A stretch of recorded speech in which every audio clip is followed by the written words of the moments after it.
we just hosted our engagement party, and it was a very small affair, but still definitely very stressful. So I was really happy to have my big sister here to take care of all the details, and I mean all the details.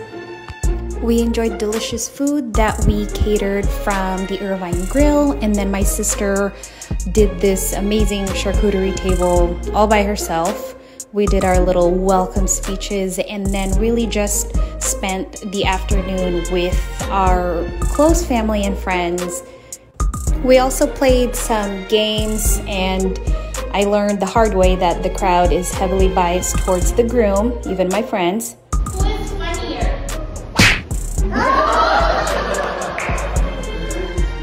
Who wants more kids?